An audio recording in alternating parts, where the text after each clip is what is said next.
नमस्कार साथियों, future bright coaching class में आपका बहुत बहुत स्वागत है। आज हम रीड लेवल 1 का प्रैक्टिस सेट करने वाले हैं। जैसा कि आप सभी को पता है कि 23-24 जुलाई को रीड का पेपर है। 23-24 जुलाई 2020। भगवान से आशा करते हैं कि फाइनली ये रीड का पेपर सक्सेसफुली कंप्लीट हो जाए, क्योंकि आप सभी को पता है पहले कितनी प्रॉब्लम हुई, कितना सब कुछ हुआ, पेपर लीक वगैरह। जब से इस सरकार के अंदर एक भी भर्ती पूर्ण नहीं हुई, इस बार आशा करते हैं कि ये भर्ती पूरी हो जाए। तो आज हम प्रैक्टिस सेट करने वाले हैं, जिसके अंदर इंग्लिश के, हिंदी के, एनवायरनमेंट स्टडीज़ के, बाल विकास एवं शिक्षा शास्त्र के सभी के क्वेश्चंस होंगे। तो हम उन्हें करने वाले हैं। आप इस भरोसे मत रहिएगा कि ये रेगुलर क्लास जैसे वीडियो हैं, मैं आपको बताऊंगा, पूरे एक्सप्लेनेशन करूंगा, क्या हुआ कैसे हुआ कराऊंगा। नो, ये वैसा कुछ नहीं है। हम केवल क्वेश्चंस लेंगे और उनका सॉल्यूशन करेंगे। ये केवल प्रैक्टिस सेट है। इससे पता लगाना है कि आपकी तैयारी कितनी है, आपने कितना सब कुछ किया, क्योंकि अब वो समय नहीं है। अब 15 दिन बचे हैं, 15-17 दिन है। अब इन दिन, ये बचे हुए दिन में आप केवल प्रैक्टिस कर सकते हैं। आप पढ़ाई नहीं कर सकते अब, और आप सीख नहीं सकते, क्योंकि जो योद्धा होता है वो जीवन भर युद्ध का अभ्यास करता है, और जिस दिन युद्ध होता है उस दिन मात्र युद्ध ही किया जाता है, अभ्यास नहीं होता। इसी प्रकार से आप इतने समय से एक वर्ष से अधिक, क्योंकि पिछले वर्ष भी रीट की जो भर्ती थी वो सफल नहीं रही थी, असफल रही थी। तो काफ़ी समय हो गए, 2-3 साल हो गए आप रीट की तैयारी कर रहे हो। तो 2-3 साल में जो व्यक्ति नहीं कर पाए, तो 15 दिन में तो कुछ नहीं कर सकता।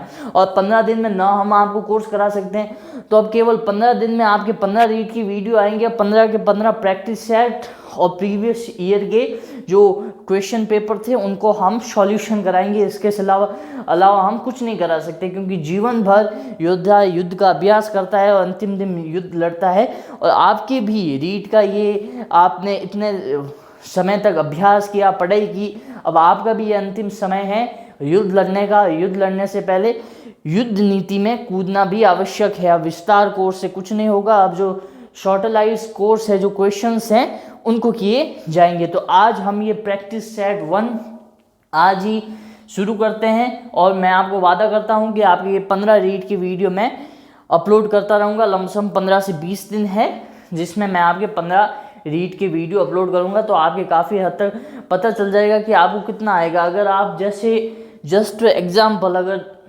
100 क्वेश्चन हैं, 100 में से अगर आप 70 कर पा रहे हैं, यानी कि आप और इम्प्रूव तो अब हो नहीं सकता। तो उससे आपको ज़्यादा पता चल जाएगा कि आप किस स्टेज में हैं, कैसा आप कर सकते हैं। 100 में से 90 कर पाएँ तो आपको लगेगा अच्छा ठीक है, परंतु कोई भी प्रैक्टिस सेट आपका भविष्य निर्धारित नहीं करता।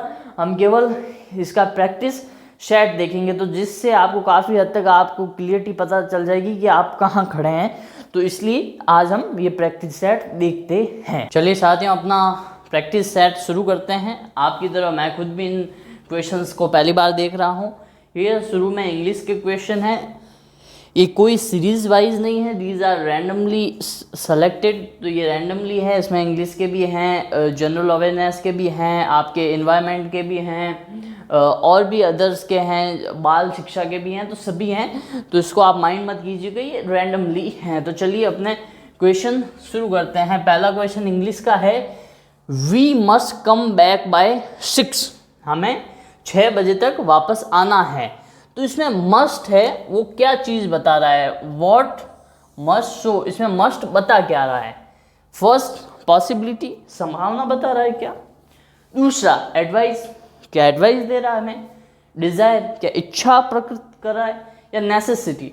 तो जैसा कि आप सभी को पता है, सिंपल क्वेश्चन है। अगर आपने कौशल सर की क्लास भी अटेंड की होगी तो आपको आराम से पता होगा कि मस्ट हमेशा कंपल्सन को बताता है।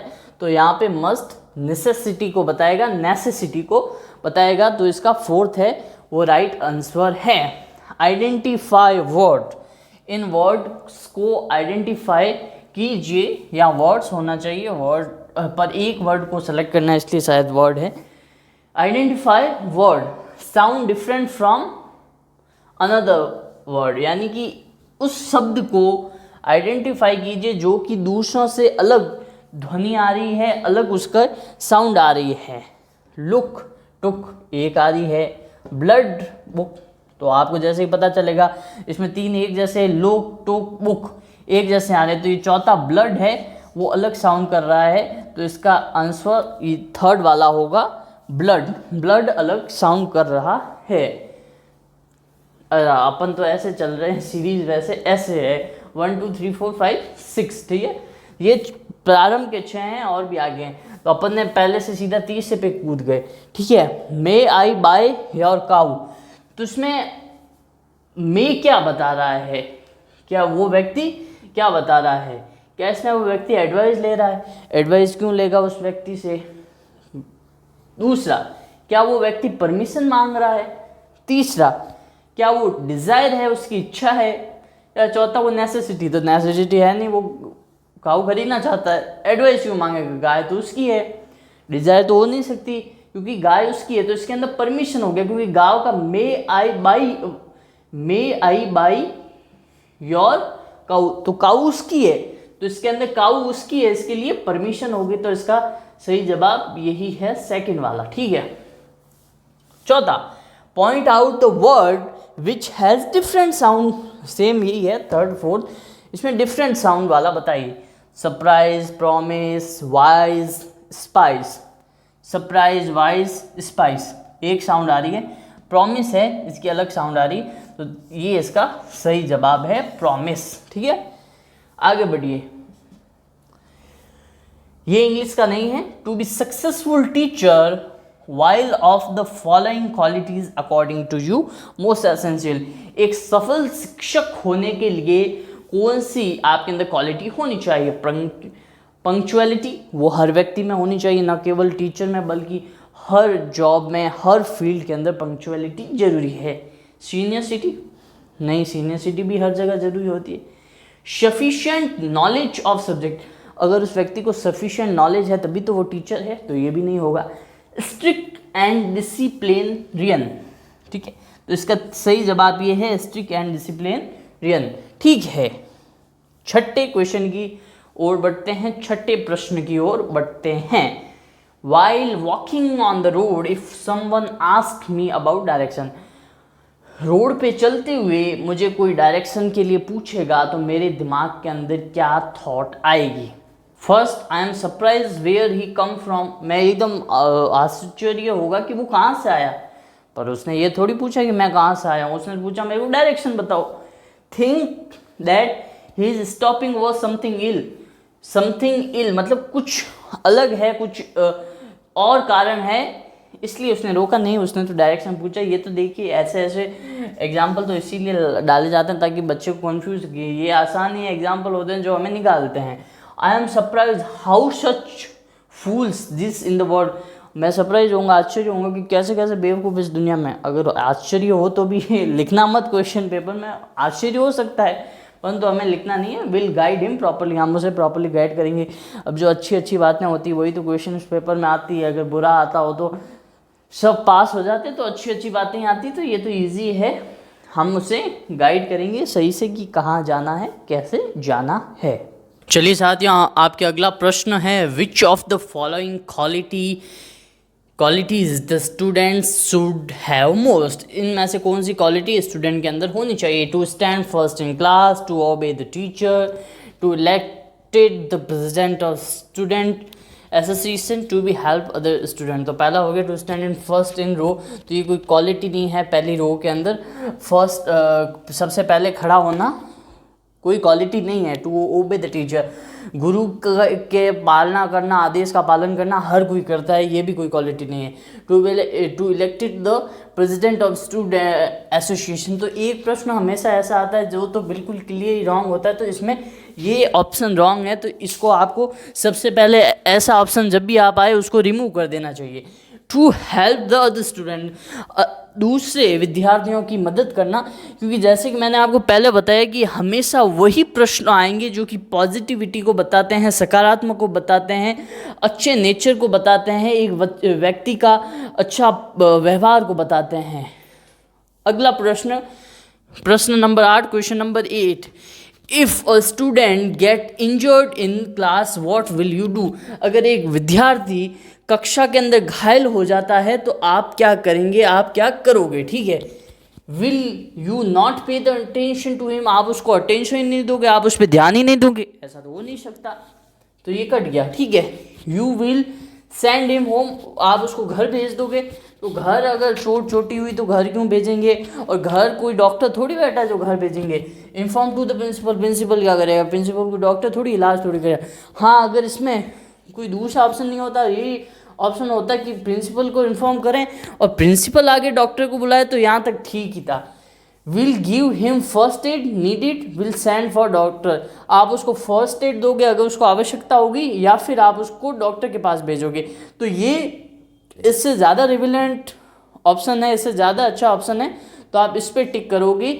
You will give him first aid if needed and will you send for doctor. अगला प्रश्न, the most important quality of student is, एक विद्यार्थी की सबसे अच्छी क्वालिटी क्या है। Original and independent thinking, humbleness, obedience, hard working. तो इसमें इंडिपेंडेंट थिंकिंग होती है, क्योंकि ओरिजिनल और इंडिपेंडेंट थिंकिंग जो बच्चों की आयु होती है, जो विद्यार्थियों की आयु होती है स्टूडेंट की, वो वही आयु होती है जिसमें कि उनका विकास हो रहा होता है, मानसिक विकास हो रहा है, तो इनकी इंडिपेंडेंट थिंकिंग होती है। हम्बलनेस भी अलग है, पर ये एक अलग नेचर है, इंसान का ह्यूमन नेचर है। ओबीडेंस, आज्ञा का पालन करना, ये भी एक नेचर है। हार्ड वर्किंग भी नेचर है। तो ये हो गया independent and original thinking.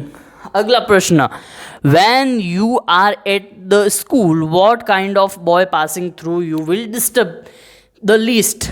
One who makes noise, one who comes singing, one who comes to collect donations, one who come to ask question. तो सिंगिंग और ये तो भाई दोनों नॉइज ही हो गए, सिंगिंग भी नॉइज के अंदर ही आता है, तो ये ज़्यादा रिलेवेंट तो ये ज़्यादा रिलेवेंट ऑप्शन है, क्योंकि सिंगिंग भी और नॉइस के अंदर भी आता है, और जो डोनेशन कलेक्ट करने आएगा वो आपको डिस्टर्ब क्यों करेगा, क्वेश्चन पूछने में भी कोई डिस्टर्बेंस नहीं है। तो ये प्रश्न का उत्तर होगा। If student told about their progress, अगर स्टूडेंट को उसकी प्रोग्रेस के बारे में बताएंगे, will be encourage, will be disappoint, will stop working hard, will develop jealousy against more successful student. तो इसका सही उत्तर होगा वो ज़्यादा इंकरेज होगा। इसमें जैसे कि मैंने आपको बताया पॉजिटिविटी रखनी है, और अगर आप उसको इंकरेज करोगे तो वो डिसअपॉइंट क्यों होगा, और वो हार्डवर्क करना बंद क्यों होगा, और दूसरे बच्चों के खिलाफ जेलिसी होनी नहीं चाहिए, क्योंकि ये नेगेटिव है। तो इसका सही जवाब ऑप्शन ए है। इन student life the faith in human values can be generated through, विद्यार्थी के जीवन में हम मानवीय चीज़ें कैसे जोड़ सकते हैं। हेल्थ एजुकेशन, हम हेल्थ की बात नहीं कर रहे हैं, मानवीय की बात कर रहे हैं, तो उसमें मॉरल आता है, हेल्थ नहीं आता। तो इसका सही जवाब मॉरल है। सोशल, समाज की बात नहीं हो रही और ना ही साइंस की बात हो रही, तो मॉरल एजुकेशन के थ्रू हम उस विद्यार्थी के जीवन के अंदर ह्यूमन वैल्यूज़ ऐड कर सकते हैं। अब आगे देखिए साथियों, ये है हिंदी के प्रश्न। अब हम हिंदी के प्रश्न देखते हैं। प्रश्न नंबर 13, कम से कम शब्दों में अधिक से अधिक बात कह देना किस मुहावरे का अर्थ है। यानी कम से कम शब्दों में ज़्यादा से ज़्यादा बात कह देना किस मुहावरे का मतलब है। बहती गंगा में हाथ धोना, गागर में सागर भरना, काला अक्षर भैंस बराबर, बात का पतंगड़ बनाना। बहती गंगा में हाथ धोना यानी कि पुण्य कर देना, उसका मतलब नहीं है, मतलब चलते कार्य में अपना भी काम कर देना। काला अक्षर भैंस बराबर, ये तो किसी अनपढ़ व्यक्ति के लिए बात कही जाती है। बात का पतंग बना देना यानी छोटी बात का बड़ा बना देना, ये तीनों नहीं है। गागर में सागर भरना यानी कम शब्दों में ज़्यादा बात करना। गागर कितना सा होता है और सागर कितना विशाल होता है, तो गागर में सागर भर देना यानी कम शब्दों में ज़्यादा बात कह देना, इसका अर्थ है। तो इसका सही ऑप्शन बी है, गागर में सागर भर देना। 9 दिन चले 2.5 कोस, 9 दिन चले 2.5 कोस, कहावत का अर्थ क्या है। 2.5 कोस चले 9 दिन में, सर सिंपल सी बात है, 2.5 दिन चल गए 9 कोस में, यही बात है। नहीं, ये नहीं है, ये तो खुद इस मुहावरे का ही मतलब हो गया। तो आपको तो इसका उत्तर देना है बहुत धीमी प्रगति। कछुआ चाल, ये खुद एक मुहावरा है। अभी दिल्ली दूर है, ये भी एक मुहावरा है। तो इसका सही जवाब क्या होगा, बहुत धीमी प्रगति होना, यानी 9 दिन में 2.5 कोस चलना, यानी कि 9 दिन और सिर्फ 2.5 कोस बहुत मात्र बात है। निम्नलिखित में से क्या एक बालक की भाषा का विकास में चुनने की भूमिका निभाता है, यानी इनमें से बालक की विकास में क्या भूमिका निभाता है? ध्वनियों का विभेदीकरण, दूसरों की अभिव्यक्तिकरण करने में, या जानकारी जुटाने में, या उपयुक्त सभी। तो इसका सही जवाब है उपयुक्त सभी। अगला प्रश्न, भाषा शिक्षण की अंतर्गत आवश्यक है कि बालकों में ध्यान रखा जाए। तो रुचियों का ध्यान रखा जाए, व्यक्तिगत विभिन्नताओं का, प्रकृतियों का, उपयुक्त सभी। तो इसमें भी सही जवाब है उपयुक्त सभी। अगला प्रश्न, एक अध्यापक के लिए मौखिक पाठन या पठन कराना आवश्यक क्यों कि इससे लिखित भाषा से संबंधित त्रुटियां दूर होती है। यानी लिखित भाषा से अगर हम मौखिक रूप से बोलेंगे तो जो लिखने वाले हैं उसका सही उच्चारण करेंगे, मौखिक रूप से संबंधित त्रुटियां, और मौखिक रूप से भी वो सही से उच्चारण कर पाएंगे, और जिस चीज़ का उच्चारण है वो लिख भी सही पाएंगे, या ये दोनों या कोई नहीं। तो इसका सही जवाब है दोनों, क्योंकि इससे पहला वाला भी सही होगा, दूसरा वाला भी सही होगा। 18वां प्रश्न, भाषा शिक्षण के माध्यम से बच्चे दूसरों की बात समझने, अपनी बात कहने में होते हैं असमर्थ, समर्थ, अन्वय या उदंड। तो ये हो गया समर्थ, कि भाई सीधी सी बात है, भाषा शिक्षण से बच्चे अपनी बात समझने में समर्थ होते हैं, सिंपल सी बात है। भाषा शिक्षण में पाठ्य पुस्तक अनावश्यक है, एकमात्र साधन है, साध्य है या साधन है। तो इसका सही जवाब है साधन है। भाषा शिक्षण में पाठ्य पुस्तक एक साधन है। अपने इस आखिरी मैथ के क्वेश्चन के साथ इस क्लास को समाप्त करते हैं। 10,100 को अंकों में निरूपित कैसे किया जाता है? ये या ये तो 1001 हो गया, तो ये तो 10,001 हो गया। ये 1,111 हो गया, तो ये 1,100 की सीरीज़ है, तो ये इसका सही जवाब है। ये वापस 10,011 हो गया, ये भी नहीं है। ये 10,111 होगा, ये भी नहीं है। तो इसका सही जवाब ये प्रश्न नंबर 2 है। ये है आपके बोनस क्वेश्चन। ये बोनस क्वेश्चन है आपके। क्वेश्चन कुछ इस प्रकार से है, AEP स्टैंड फॉर, यानी AEP का मतलब क्या है, ये क्या संस्था है, इस संस्थान का मतलब क्या है? Option A international education program, यानी अंतर्राष्ट्रीय शिक्षा program. B Indian education program, यानी भारतीय शिक्षा program. Third individualized education program, यानी कि आप इसको आत्मनिर्भर एजुकेशन प्रोग्राम भी कह सकते हैं। चौथा है इंटरनेट एजुकेशन प्रोग्राम, यानी इसको टेक्नोलॉजी के साथ जोड़ दिया जाए। तो इसका सही जवाब होगा option C individualized education program, क्योंकि AEP एक संस्थान है जो कि इंडिविजुअलाइज्ड एजुकेशन प्रोग्राम को सपोर्ट करती है और उस एरिया के अंदर कार्य करती है। तो इसका फुल फॉर्म यही होगा, इंडिविजुअलाइज्ड एजुकेशन प्रोग्राम। मैं आशा करता हूँ कि ये आपको क्वेश्चन समझ में आ गया होगा। देखिए, हमारी भी कुछ मजबूरी है, हम वीडियो को हमें समय के अंदर रखना पड़ता है। हमारी भी समय सीमा है 20 मिनट के आसपास, 20 मिनट के अंदर ज़्यादा से ज़्यादा प्रयास होता है 20 मिनट के अंदर ही रखें, क्योंकि इससे बड़ा वीडियो हो जाता है तो लोग देखते नहीं हैं। फिर यूट्यूब की भी कुछ टर्म्स एंड कंडीशन है, साथ ही वीडियो अपलोड करने में भी प्रॉब्लम होती है। तो आज का वीडियो बस इतना ही है। हम आशा करते हैं अगर आपको ये वीडियो पसंद आया होगा तो इस वीडियो को लाइक, शेयर और चैनल को सब्सक्राइब करना ना भूलिएगा। आपका यहाँ तक वीडियो देखने के लिए बहुत बहुत धन्यवाद। और हमारा अगला वीडियो बाल विकास एवं शिक्षा शास्त्र पे डेडिकेटेड वीडियो आएगा। उस वीडियो के अंदर सारे उसी के बाल विकास एवं शिक्षा शास्त्र के ही सारे क्वेश्चंस होंगे, तो उस वीडियो को आप देखना ना भूलिएगा। आपका यहाँ तक वीडियो देखने के लिए बहुत बहुत धन्यवाद। जय हिंद, जय भारत, वंदे मातरम।